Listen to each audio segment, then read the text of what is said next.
Some called him a saint, a man who carried on the abolitionist movement at all costs. Others might call him a terrorist who came to Kansas simply to kill for his cause. No matter what you think of John Brown, he's certainly one of the most pivotal figures in American history.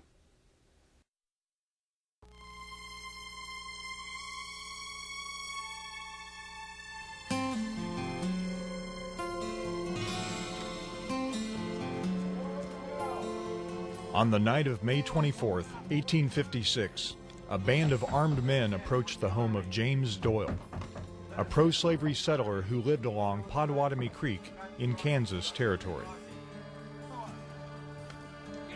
Doyle was taken outside and shot through the head. Two of his sons were hacked to death with broadswords.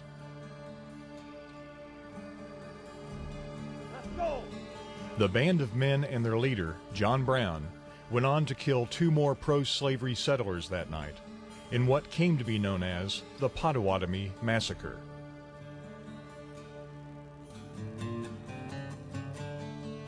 There was probably no figure in territorial Kansas more controversial than John Brown.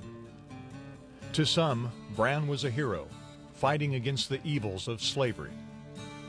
To others, Brown was a cold-blooded murderer who helped turn territorial Kansas into bleeding Kansas. But who was John Brown, and what events led him to commit acts of terrible violence here in Kansas Territory? Well, violence didn't come into John Brown's life really until he got to Kansas. There really was no evidence that he would be a violent person.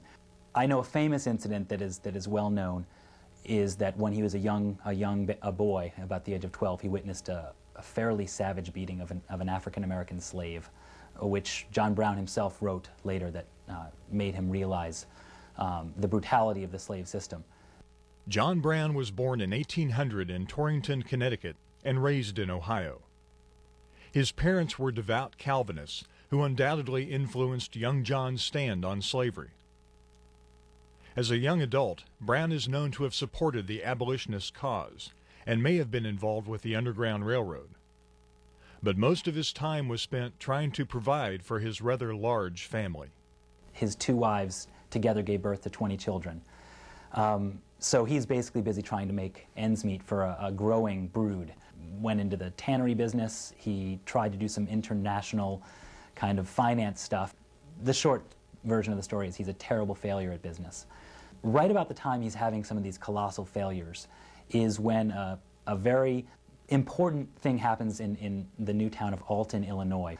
An abolitionist editor there by the name of Elijah Lovejoy is not only set upon by a pro-slavery mob, but they throw his printing press into the Mississippi, and they later kill Elijah Lovejoy in this kind of spasm of mob violence. This makes national news. Famously, after this happens, there's a meeting in Ohio that Brown attends, and in the back of the room where he's been standing, he suddenly raises his hand and basically swears to dedicate the rest of his life to ending slavery. Dedicated or not, it would be another 20 years before America would come to know the name John Brown. In 1855, Brown reaches a turning point in his life. He receives a letter from his sons asking him to come west to Kansas Territory to help survey their claims and to help keep Kansas from becoming a slave state. Brown arrives with a wagon load of weapons and spends the winter building Brown's Station, his Free State stronghold that was located about 10 miles west of Osawatomie, not far from Pottawatomie Creek.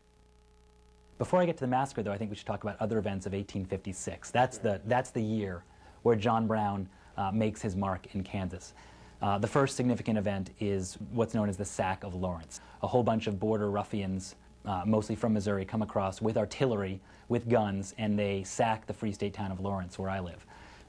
John Brown is racing to defend Lawrence when he hears about the sack of the town, and he kind of, according to people who saw him, went into kind of a rage. Around this time also, a famous incident occurs on the floor of the U.S. Senate. It's not at all clear whether Brown knew about this when he decided to attack the pro-slavery camp on Pottawatomie Creek, but it's entirely possible he might have known. In this case, a senator from Massachusetts named Charles Sumner was savagely beaten over the head with a cane by a pro-slavery, slave-holding South Carolina congressman. So these things are both happening. The sack of Lawrence is May 21st. The caning of Sumner happens that same week.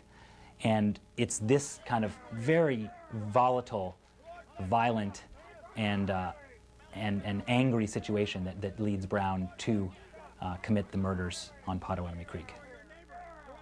Throughout 1856, Brown is involved in a number of skirmishes, most notably the battles of Blackjack and Osawatomie, but nothing that would compare with the atrocities committed at Pottawatomie Creek.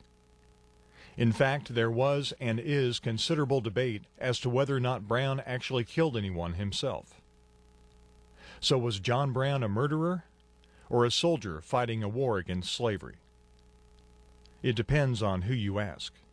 Because John Brown was a controversial figure from really the moment he stepped on the scene in Kansas. An avowed abolitionist, someone who can rally men to his cause, someone who comes with a lot of guns and swords. And he's saying that we're going to fight back just the way we were being treated by the pro-slavery settlers. And I think that people who just want to call John Brown a terrorist or call John Brown a violent sinner, crazy person, have to understand that when he becomes a violent man here in Kansas Territory, there's been tremendous amounts of violence on both sides, to be sure, but tremendous violence from pro-slavery settlers as well. He really saw what he was doing as part of a larger good, which is getting rid of the blot of slavery. For the next 2 years, John Brown travels in and out of Kansas Territory. But in December of 1858, Brown leads one final raid into Missouri. He returns with 11 freed slaves and takes them to this cabin, the home of his brother-in-law, Samuel Adair. So John Brown is back in 1858, making mischief. I believe one person wrote that he was a ghost-like presence during this time. He's already started growing the beard that John Brown is famous for by the time he's back in 1858. So he already had those piercing blue eyes that people couldn't stop remarking about. And he's here, you know, doing things like freeing slaves, and he actually helped take them along the Underground Railroad sites in Kansas and actually returned these slaves to freedom in Canada.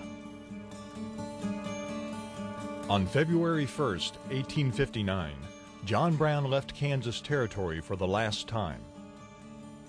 8 months later, he would be captured in the raid at Harper's Ferry and hanged.